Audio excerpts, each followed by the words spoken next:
Hello, world. Is everybody ready for us? I'm Kenny Scofield, and this is the American Car Classics radio program. This is going to be a special edition, so thank you all for tuning in. With me today is Todd Biron, who is a regular host here on the American Car Classics radio program. With us today is a special guest. He's going to be telling jokes here all day. This is Ron Smith. Welcome, Ron. Thank you. Ron's been a friend of ours for a while and been on the show a few times. This is a special Chattanooga Motorcar post-review show that I've asked them to join me with today. The three of us went to Chattanooga, Tennessee last week, and we were having fun together during the Motorcar Festival, which was, I think, a big success. Todd, you are friends with the host Biron DeFore, so I want to know real quick from your perspective. Have you heard from Biron? Does he say anything about? Was he pleased? Well, I talked to him today, but we didn't talk anything about the Motorcar Festival, honestly. Not at all. I don't know. I'm sure I'll talk to him tomorrow. He'll be coming into town, and I'll find out more about it. But I mean, witnessing it, being there, I think it was. I think it started off a little rocky with the racetrack, and but they got that figured out, and everything went good, from what I can understand. This was our third year here. All three of us have been all 3 years. Right. And Ron, you went the COVID year, and we'll get into that a little bit because it was very special and some stuff happened. But this was a lot different this year than last year and the first year even. The first year was very, very smooth, I thought. It went very, very well. I think last year was really good. But they did a lot of changes this year, and not just to the racetrack, which created some stuff. And the problem, I think, with the racetrack right off was there were people sleeping in and around the track and stuff that shouldn't have been there, and it was kind of a little cluttered and fiasco. The racetrack is 7 miles away, I think. Is that how far it is from the main downtown area? Probably about that, yeah. Okay. So this is the Motorcar Festival in Chattanooga, where Biron DeFore and his brothers live and operate their business primarily, and they have taken this town over. Chattanooga has been very, very receptive. I spoke to a police officer there who said that he knows that the town works really hard with them all year long, doing a lot of stuff for the town and community. I asked him, are the DeFore brothers, are they appreciated here in this town? He said, absolutely. He said, just look at what they've done to the downtown area as far as bringing in new restaurants, businesses. The hotels are booked, they're clean, everything's great. So I know that is a lot of respect that goes through the whole community. I know the first 2 years they had a lot more little car shows and stuff going on around the other days that I didn't see this year. And I don't know if we really know why that happened, that they took some of that away. Well, I think they were trying to remove them off the streets in the evening. Okay. For the activity in the evening. Yeah. You know, like when they were having the laser light shows and dropping the balloons, everybody kicking the balloons and stuff around. That's the last thing they want around, some high-end cars sitting there in the middle of the street like they used to, the first few times. Yeah.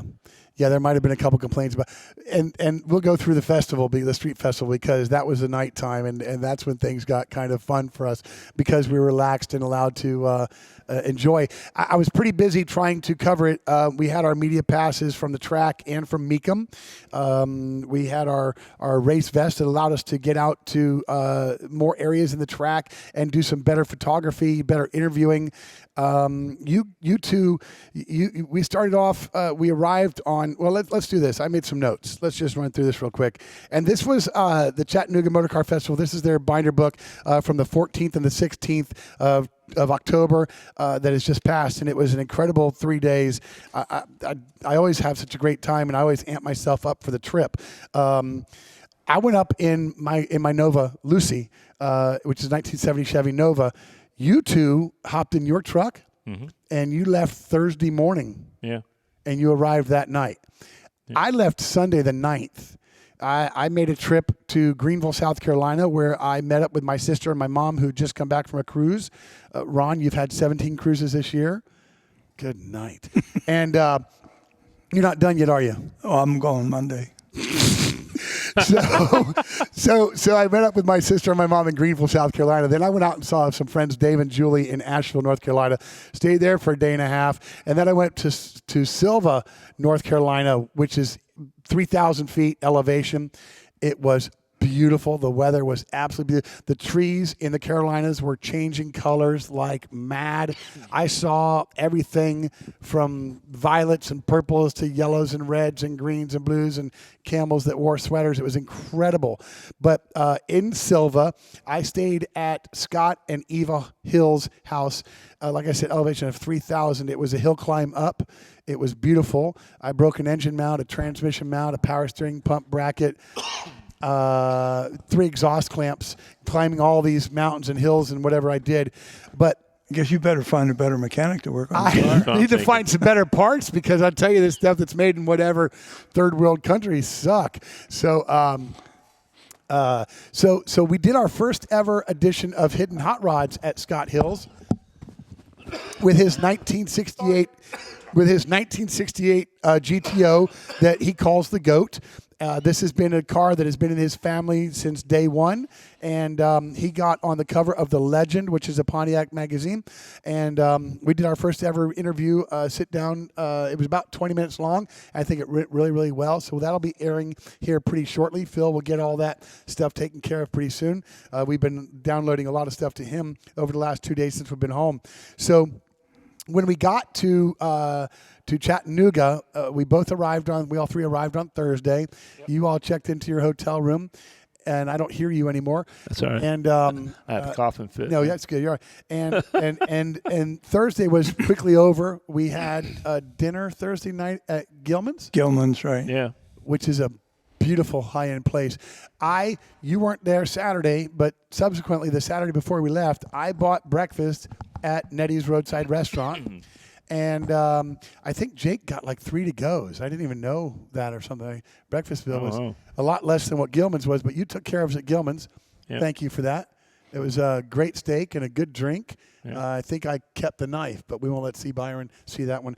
I told the waitress, in all fairness, I was going to, for a $55 steak, I was going to keep the knife, and she didn't have any quandaries. $55 steak? Yeah. Do I owe you? I owe you breakfast? Crap. I know. Why do you think the bill was? Well, whatever. I'm not going to say what it was. Meanwhile, Kenny picked up the $30 breakfast tab. No, I think it was $87. But people got some stuff to go. But money is not an obstacle. It's not a thing for Kenny Scofield. For Todd Biron. he says Biron DeFord's coming in tomorrow to discuss stuff, but not the Chattanooga Motorcar Festival. He's probably going to talk about this baby right here. I'm sure of it. I'm sure of it. Well, before we went on air, he said. He called me. Is that done yet? How's it coming? Am I going to be able to have it in December? Did you tell him it's not at the shop? No, he didn't give me a chance. We just jumped around on all different. He's a 10-second man on the phone. He's a 10-second guy on the phone. Yeah. Yep, exactly. Yeah. 10 seconds depends on how many subjects you're talking about. Every subject lasts 10 to 15 seconds max. Right, and he's off the phone with you in a minute or two. That's how he is. Yeah. So you're gonna get down to the point of what you're talking about. Friendly, yes. We're friends. And then it's okay. Bye. I'll talk to you tomorrow, or I'll call you, or I'll see you next week, or something like that. He is an incredibly great guy, isn't he? Yeah, good. I mean, very good guy. He's got a life story that is. It's book material. It is book material. Good book material. I've asked you to see if we could get to where we could interview him, and he just isn't that guy. To sit and focus like really, he should give. I mean, I've talked to him. I don't think, I just don't really. You went into other subjects right away, but I wanted to tell you that 7 years ago, that area was a deserted area. That building where the Westin is, that was an empty building. It was an office building. It wasn't a hotel. It wasn't a hotel. And he built that whole area. The Westin is absolutely gorgeous.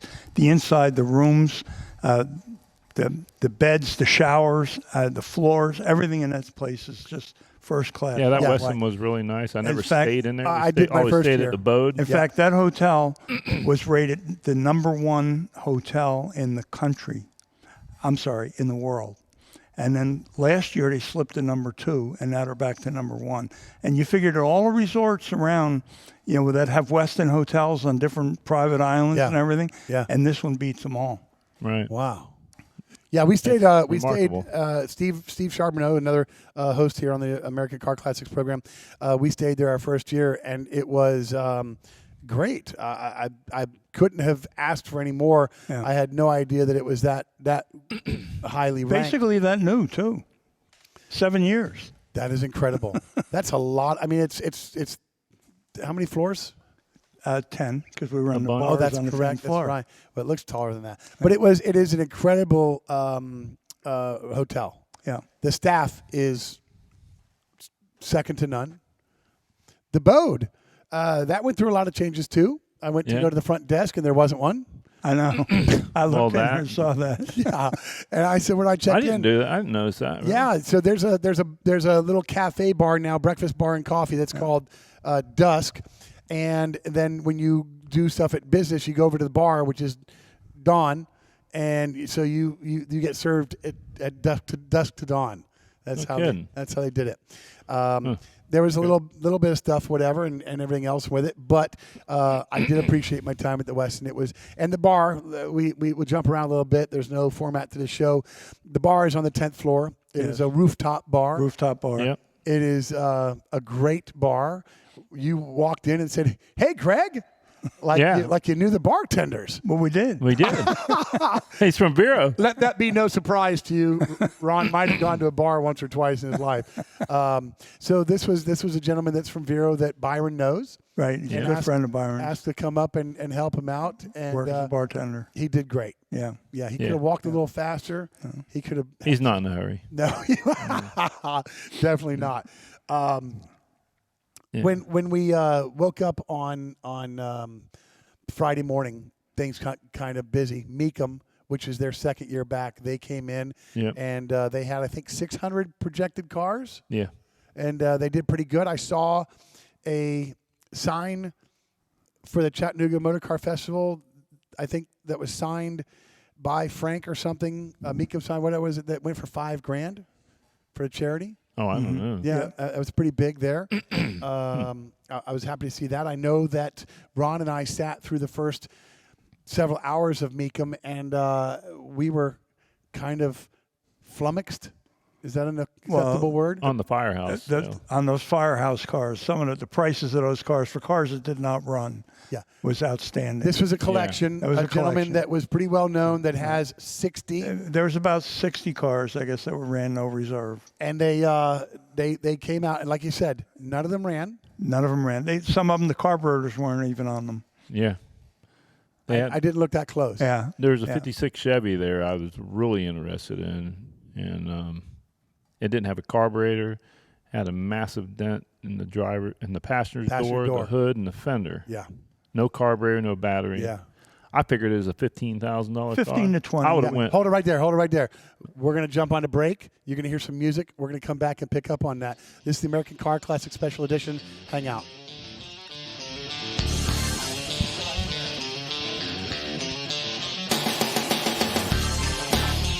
Oh.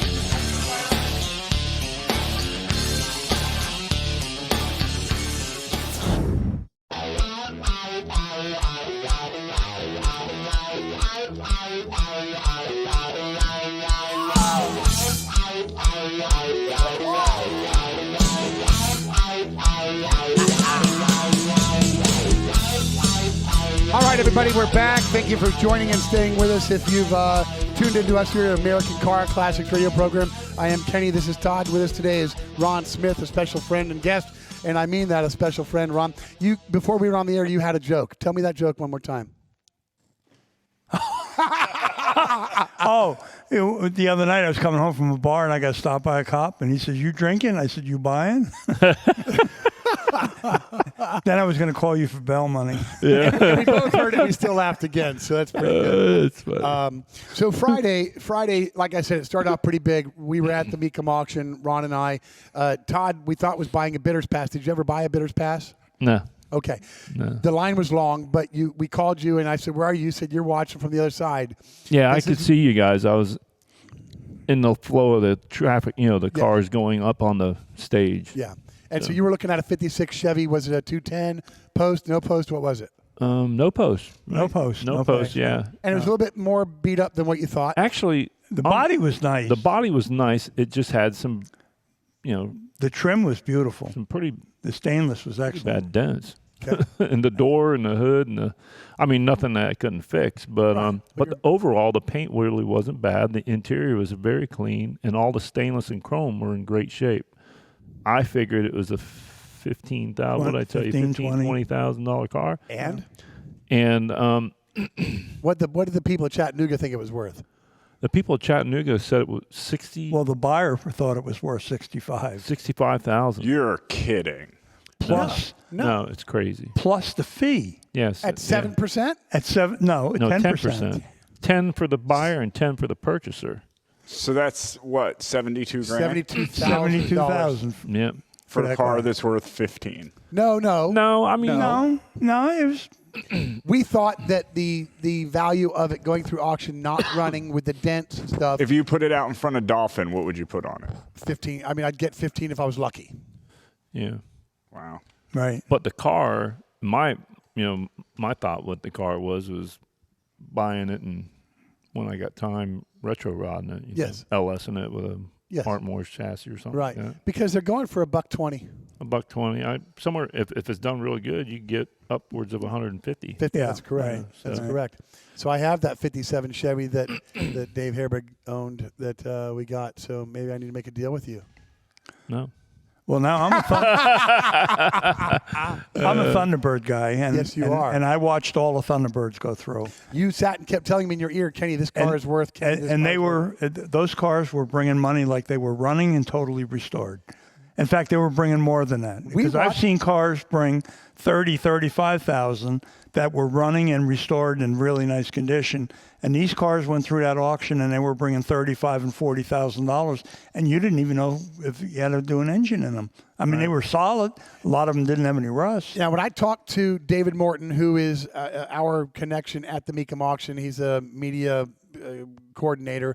I mentioned this to him real quickly, and he said, "You understand, the seller is very reputable. Everybody knows his collection was worth something good, which means he got them in good condition. He just didn't really have the Reggie Jackson or Jay Leno mentality where he had somebody every day doing whatever to them. So they've kind of fallen by the care condition of wayside." It looks like he bought restored cars years ago and parked them, and they just got dusty. The white walls were dirty. And, Right. And the cars just went Right. to pot. That's And all. nobody spent time cleaning. I mean, had he gotten some mechanics together and some parts and had a week or two, I mean, they could have.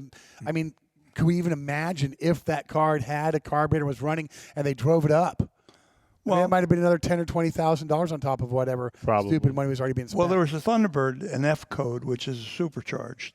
They only made 198 of them in 57. Yeah. The car didn't run. I figured the car, if somebody bought that car for $50,000, they'd probably be getting a really good buy because those cars used to bring over 200. But yes, the people that had them are getting old. So you said that the Thunderbird market really fell off. It's fell off quite a bit. So figure best the car's worth 150 if it's running and everything. Well, the car, I figured, maybe if you buy it for 50, put 30 in it, you'd be all right. Well, the car went for 70, and then you plus fees. Plus the fees. Yeah. So that's 77, and then you're going to put 30 in the car, but you still had a car that you could still probably get 125 for. So that was really not that bad a buy. Okay. For that car. Okay. But other ones that we saw. But we expected it to go cheaper. We expected it to go cheaper. Yeah, we saw a 56 T-Bird that went for 35. Right. And you and I both said each other, this is a $15,000 car at best. At best, yeah. Right. At best. Right. So overall, the cars that you think would have went for low numbers went for high numbers, and the ones that you think would have went for high numbers went for low numbers. Well, that 70 K10 I was looking at, yes, I the posted red one on Facebook and Instagram. Yeah. That truck was very well professionally done. I mean, it was immaculate. Okay. There's really nothing. I mean, it was restored to the T. Okay. I wanted that truck. but I didn't want to pay that kind of money. But I expected that truck to go for 130. If that was a Kissimmee, that thing would have sold for 120, 130. Right. You went last year, Todd, and you picked up a great truck. That's a place to buy a truck. And it's not flawless, your truck, but it is a damn good truck. Yeah. And I'm going to say you outright stole it. I got a good deal on that truck. A damn good deal. Yeah. I mean, you should feel guilty sleeping on it at night. No, I don't. That's awesome. We did see two cars that I liked. One of them was that Nova, that 72 Nova that we were all out back when it was pulled up. It was a turd. It The was, black one? Yeah. What did that go for? I never seen it. I don't remember. I didn't see it. $24,000. No kidding. Wow. I almost wanted to put Lucy on there right away. I just, F it, and out she goes, man.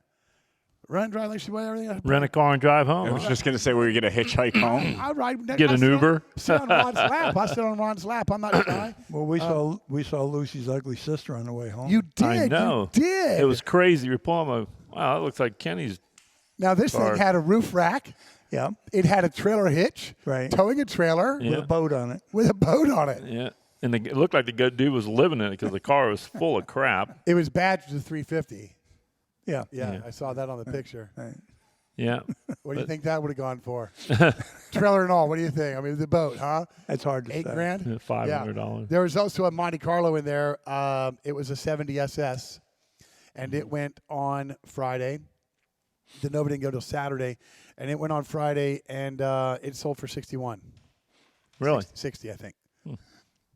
That's pretty good. Yeah, for a Monte, for cars that really aren't perceived as great collectible cars yet, which is just bizarre. Todd, what about that Camaro, the orange Camaro? Oh, the orange one. Now, this is what we text Steve. We both sent Right. Steve Charbonneau pictures of this, and I really didn't think that car would have. I mean, the car is rare because it was a 69, 396, 375 horsepower, 4-speed air car, convertible, and it was unmolested. So and it was in its original state, really. Yeah. Missing a battery and what was it? Dirty and dusty. Dirty, dusty. so non-running. Running. I figured at best the car would do 50, 55. I even figured 70 because that Hugger Orange 69 Camaro is like the 70 Chevelle. It is at the top of the market right now. Yeah. And it went for? 110. 110, yeah. So that's a Chattanooga's a place to sell a car. it's a place to sell a car. It's But- a place to sell a truck. It is a place to sell a truck. But at the same time, Todd, I'm going to go back and say that you got the deal of a lifetime there. You could have turned your truck and brought it to Kissimmee last January and doubled your money. Probably. Yeah. Probably so. Yeah. Incredible. So Friday, I don't know, you all stayed quite a bit at the Mecum auction. We were at the Mecum. No, we were back and forth. We were going back and forth. To the racetrack? Yeah. Yeah. I went out there and I got to watch a lot of the vintage cars with Corky Coker going around. The Brassies. Yeah. These 1908 and 1912 race cars with wooden wheels. Just so... God, man, what a great thing it was to just watch these things because the guys are They're just pretty funny watching them. They are, but the guys are passionate about it, and the race car's got 2 spare tires on the back and a passenger seat. That's because the other guy would get out and they jack the car up and change the tire and do right. Yeah. He rode with a mechanic. Yeah, he rode a mechanic. That was incredible. Yeah. And I love that they dress up in their full outfits and Corky's got them cool boots that go up and do. Hey, Kenny, did they also race those old-timey bikes that have the one giant front wheel? Nope. No. No, this was a motor car festival. Yeah. That one car was out there sitting there running it, running hot. Mike Carano's here. What's that? Yeah. Yeah. He does have a bike at the Westin. You want to? Yep. We got Bryce. We got 5 minutes. 3 minutes. You can do it in 3. Hurry. Okay. Give me Tell a us all 3-minute about it. spiel on the bike that's in the Westin. Well, the bike was my father's racing bike. We figured a bike is about 100 years old now. It was custom made for him in Newark, New Jersey when he was a kid. And the bike's got wooden rims because Carbon fiber wasn't invented yet, and steel would have been too heavy. So it had wooden rims on it, and no gears, no brakes. It was direct drive. The pedals just keep turning, and the bike's on permanent display in the Westin in Chattanooga, right by the elevators, in a box with my father's picture, him on the bike, and the racing shoes, the leather shoes that he wore, and a couple of his medals from when he won 2-day bike races. This is an incredible honor for you. Yes. To have it stored in what is ultimately the #1 hotel in the world. Yes, it is. You get to go and anytime you want to, you get to see Dad's stuff. Yeah. That's pretty cool. I was impressed with it too. He moved it before it was up front by the desk in the elevator, and now it's got more of a permanent display a little further back, but it's safer and more visible for everybody. I think it's very visible. Yeah. Yeah. Very, very cool for Biron to do as well. I think Biron loved the story. He did like the story. That's why he wanted the bike. Yeah. That's him, man. Yeah, you sold it to him. It's no longer yours. Yep. That's yeah. right. On a cold night, he could turn it into firewood. You couldn't say nothing. If Biron buys something, he buys it because of the story. Right. You know, the history on it. But there's got to be something. But that one car you're over there, y'all are bidding in Orlando or Kissimmee on a car, and you're telling him, 180. He's like, I don't like the color. I'm gonna have to paint it. Remember that one? He's like, I'm gonna have to paint it. That was you were bidding, right? Oh, that's a GTO. Wasn't it? Oh wait, no. It was $125,000 or something. He's like, I have to paint it. Yeah. Why do you have to paint it? Because you didn't like Thank the color. God he didn't buy the car. But the car was beautiful. We were sitting down with him while he's buying cars. This truck, there was two cars he was wanting to bid on. Well, in between these two cars was this truck. It's like a 16 Chevrolet 1500. He goes, Todd, did you look at that truck? I'm like, no, I didn't look at that truck. Why do I want to look at that? It's a 2016. He goes, has it been painted? I'm like, how do I know it's been painted? I never looked at it. He goes, I like that truck. I could use it on my farm. I'm like, well, I don't know. Oh, and it was no reserve. Yeah, it was no reserve. So he starts bidding on it. I said, well, if you get it right and you don't like it, we can always sell it down in Florida. So, he bought it.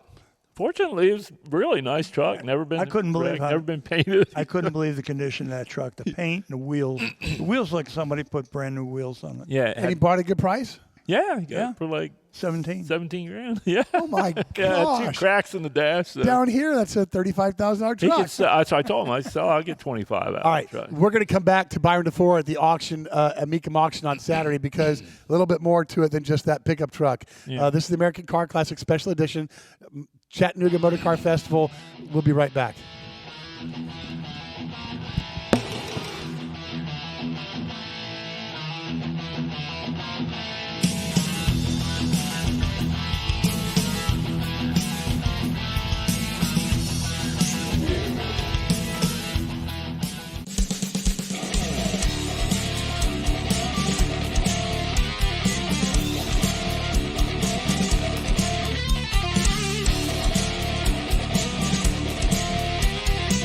All right, welcome back, everybody. This is our final segment for our special edition show of the Chattanooga Motorcar Festival. I am Kenny Scofield, and this is the American Car Classics radio program. And Who is that music, Kenny? We appreciate you tuning in. That is Greg Billings of the Stranger Band out of Clearwater, Florida. Now, let me tell you real quick, I just got a CD delivered to me the other day. Greg Billings has started another band with a guy named Jeff Abrahams there, Abraham Billings, and I got their first album. They just printed it out. I requested CD number 3 because I'm a big Earnhardt fan. He granted me that wish, gave me signed CD number 3. I appreciate that very much, Greg. You're a great friend, and I do love you. Greg announced on Facebook that he and Jeff are opening up for Molly Hatchet in 2 weeks. They've done this a few times before, but they like them. They're a good crowd pleaser, local and everything else. So they get to open up for Molly Hatchet one more time in St. Petersburg in November. So I'll probably get out to that event. And well, my son, we got to see them open up for Great White, or was it White Snake? Whichever one didn't burn down the place in New York. Okay, so so it's not funny because people died, but I got to bring my Way son to derail the show. I got to bring my son Cameron out to that show. He saw his first boobs, his first fight, and he met the bands all backstage in one night. So pretty epic. So real quick, and get back to the show. With me is Todd Biron as always, and I'm not going to hit you, and Ron Smith. And I appreciate you giving up cocktail hour. Yes. You're going to start a little bit late, but that means you're going to get there with the T-Bird safely, unless you've got a bottle of the Carta. Right. So Biron went on a little bit of a spending spree Saturday at Meekum. He bought 8 cars, probably. we think thereabouts. About that. He bought more than we know of. He brought a girl with him, the financier, and she was just scribbling numbers. No, she was assigned to him. She was assigned to him. Oh, from Meekum? From his insurance division. Yeah. That's even better. And because he's hard of hearing, she would write down what the bid was on a piece of paper. Right. Yeah. And he would like that and go on higher or hold his own or what. Right. He would get a little frantic at times. Yeah. Yeah. He did buy a Ferrari. 2. 2? Yeah. One of them was in the 170 area, pretty high. Somewhere. Yeah. Both of them were newer cars. Yeah. What else did he buy? What other flavors? We know about the pickup truck. 57 Chevy. Yeah, he bought a black 57 Chevy like we For your last guy in Kissimmee? Yep. Okay. Yep. Yep. And he bought a red MG. Yeah. Yeah. In that Chevy truck. Okay. And she had more papers. We don't know. Yeah, she had other slips, but who knows what. Did everything he buy was a no reserve car? Does he like those better? No, I don't know. Doesn't matter to They him, were does it? reserved. They were all reserved. Yeah, he was a high bidder on the Yeah. Ferrari, the last Ferrari, the red Ferrari. Yeah, there was something about that car he wanted. So, And Frank I didn't really had to think go over and nudge the seller and probably cut the commission for the seller a bit. And Frank is Frank Meekum. Frank Makem. He is the owner of he's the proprietor of Meekum Auctions. He took it over from his dad Dana, who started this up. How many years ago? 30-something, 5 years ago. Yeah, they've grown a lot. Yeah. When we got there, I had brought a shirt, double XL for Frank, from the American Car Classics. I walked up. He immediately knew who I was. Stepped off stage, shook my hand, said, "Great to see you here." All the way up from Florida. I said, "Yeah, absolutely, just for you." And here's a shirt, and he really appreciated it. And then I saw David Morton. I told him the story, and he's like, "Where's my shirt?" Text me your address and I'll mail you one. And he did. told him Todd has it. He did. Yeah, right. I love that. That'd be a good bailout. I want to get into the street parties. Friday and Saturday night. The stay was great. The weather was great. The food was great. The people that he has, the volunteers he draws in, the people that bring their cars to the Concourse d'Elegance, which was 140 strong on Sunday. The other shows that he had, the racers. There must have been 60 different race cars out there, 4 or 5 different classes. I did an interview with a 17-year-old girl, Amelia, who is learning to drive from her dad, and she actually passed him at Indianapolis this year, and she had a note on there that said, "Pass Dad," and her mentor put that on there, and she passed him. Dad had a GoPro on his car, and he was caught fist pumping her as she went by. Her face during the interview, it was just so big. I just was so blown away. She started to learn to drive at 12 in a Miata that Dad fixed up for her, and it's just progressed into that.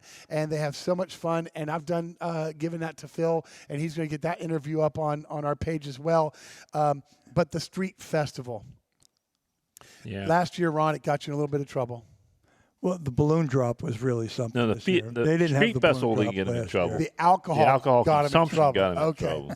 This year, the alcohol consumption. We tamed him this year. It was good, but it was good. Well, there's a little video where the shirt did come up, but it wasn't. Well, what did it come up, or was it over the shirt? The little tweaking of, Well, stuff. we did hang out. What was that 3-2-1 taco? No, 4-2-3 taco. 4-2-3 taco. Yeah. We were Yeah. watching the Tennessee and Auburn. No, Tennessee and Alabama. Alabama game. Yeah. Man, what a game! Yeah. God, that place And then- erupted. Then the massively. laser show and the balloon. The laser show. He did 2 laser shows on Saturday night. That's right. Because normally the laser show would be at 9:30. He did 9:30 Friday night. A little late for the kids. Yeah, right. So he did one at 6:30 for the kids. And it was the same thing with the smoke and the balloons It and was everything. fun as hell. Yeah. It was fun to see all the balloons are bigger than a 4-year-old. Oh yeah. Yeah, we're out there kicking them around. And then the kids, some of the kids picked up the balloons, and the families are going into Gilman's for dinner, and the kids wanted to bring the balloons. Oh, I want to bring the balloons. Yeah. I had one couple that was sitting outside on the patio right at Gilman's, and a balloon got away from me, and it went over, and the guy bounced it back to me. So I bounced it back to him. He bounced it back to me. I bounced it back to him. He and his wife are now laughing, and then so I just started doing this back and forth, and then I took it and came back out to the party. Yeah. I was gonna say I thought maybe put a knife in it. Yeah. In order to pop them, you just had to put them in a tree, which they were landing in the trees and popping. They were landing in the trees. But there was probably 150 or 200 people out there. Yeah. And the music was loud, and the balloons. I mean, it was just fun. It was fun. And I've got some great video that you all are going to see popping up on some reels because Ron had the clap sticks, and it looks like a great GIF. I'm happy. I'm happy. And I can see it now. And Phil will take care of that with Bryce. That'll be awesome. And you, Todd, you got to smile and cut loose and act like a kid. You're taller than everybody out there. So I shot video from 25 feet away, and I could see Todd in his House of Colors shirt and his hat, and you're over everybody. And there'd be a kid lined up. I'm going to get it. Tug, boom. Yeah. You ain't touching this balloon, kid. Mom says, get this balloon here. It's coming in. Tug, boom. Yeah. As soon as you threw one, you'd get hit with one. Yeah. And the only thing would have probably been neater would have if some confetti was around or something, but that would have been a lot harder to clean up. Yeah. I'm going to say her name. Ember. Yeah. Ember is a girl that was right there for Biron, his right hand. She's everything. worked for him for 22 years. Yeah. This woman was at the In the Mill Street party. We'd seen her. She'd been working 10 hours straight. She had a styrofoam cup with chicken noodle soup, and it says, my first break of the day. I can believe it. Yeah. And then she said, I've got to start cleaning this stuff up, and everybody pitched in to help out. Yeah. And the next morning I saw her, and she said, thank you very much. She appreciated that. Yeah. So it was a great, great time. You all headed out on Sunday morning. You had your car brought around for you. Yes, Yep. we did. The steering wheel was polished, the tire levels were checked, and off you all went. And you were now on the way up. You had traffic in Atlanta. Atlanta. How was the ride home? We had traffic Terrible. in Atlanta, and then Imagine we had that. We're gonna get some. We're gonna get some messages on our equipment. We hate that. Danger. Danger, Will Robinson. So Sunday when I left, I didn't get out of there till noon because I stayed for the Concourse d'Elegance and a lot of it. I filmed some of the judging. I talked to some of the judges. I met Chip Foose. I met Lynn St. James. I met Corky Coker. I've met Chip before. I've gotten his autograph, but I took an American Car Classics shirt and I got them all to sign it. Mike, Steve, Todd, me, we're all going to sign this. I'm going to frame this thing and put it up on the wall. It's going to be a nice little keepsake for us to have and everything else. Yeah. But I drove my car 1,993 miles. I went through the Cherokee National Forest. The colors were beautiful. The white rapids were beautiful. I think I counted 25 or 26 deer that had been hit just in South Carolina. Wow. 26. That was They're running out of places to live.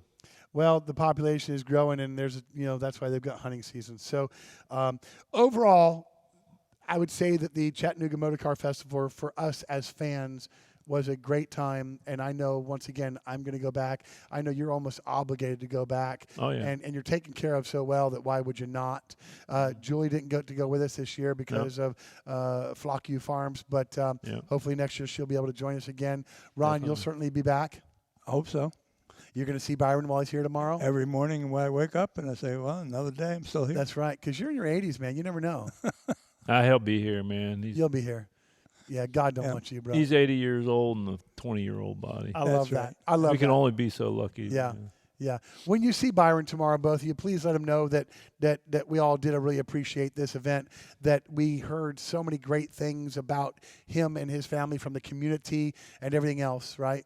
Yeah. It was just a stellar event, and I really am going to book a hotel and get it lined up and ready to go next year again, and be ready for even more. We met some great people. We had some great connections. People with museums, other people's race program shows that I've learned a lot about, so that maybe we can up the level of our game and stuff with that. A lot of people have agreed. Jeff Hammond said he'd love to be on the show anytime. What a great personable guy. A lot of great stories. Talked mostly about his 30 32-year-old son who has gone to the John Deere tractor repair school and is now working for John Deere and is happier than a tick on a dog.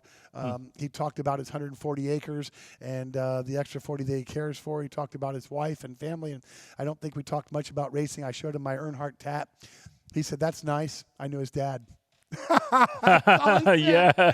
Kenny showed him his Earnhardt tat, and he said, "Put your pants back on, sir." Yeah, well, it's only on my sleeve, and I'll show it because I'm proud of it. Now, do you remember who Jeff Hammond was a crew chief for? Yeah, it was the number 17 Tide car. It was a Chevrolet driven by Darrell Waltrip. That's right. Yeah, Jaws, because he was a Thunder Gums. He talked a lot.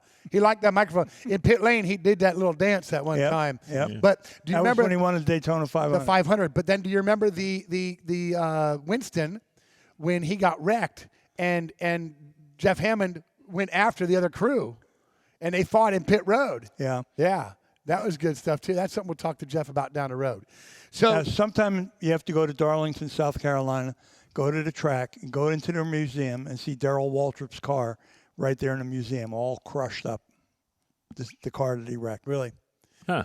I remember Michael Waltrip drove that number 30 Pennzoil car at Bristol, and it hit that rail where you're supposed to be able to pull off. Yeah, right. And it split the car in two. Michael Waltrip, 6'4". Yeah. And he came out of the car like walking through the dash. Yeah. Yeah. He just climbed right out. Climbed right out. I was like, wow. I wonder dude. where that car is. Yeah. Amazing. That's somewhere. Amazing. Yeah, so once again, this is a special edition of the American Car Classics radio program. We're not going to do the full hour. I asked Ron to come out and Todd to get off work early to come out and just reminisce about this because it does hold a special place in my heart. And it is a great trip for me. The second time in a row I brought the Nova, and I just enjoy it. And the weather, long, hot-ass summer here in Florida. It was a stinky summer, and it was great to get away and enjoy the traffic-free area and the cars and the people.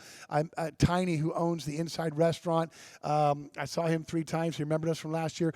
My mom and sister and I went last November. We saw Biron in the Umbrella Alley, and it was so fun. That he's man, you back, and we just had so much fun. So thank you guys for agreeing to come in and do this and joining me.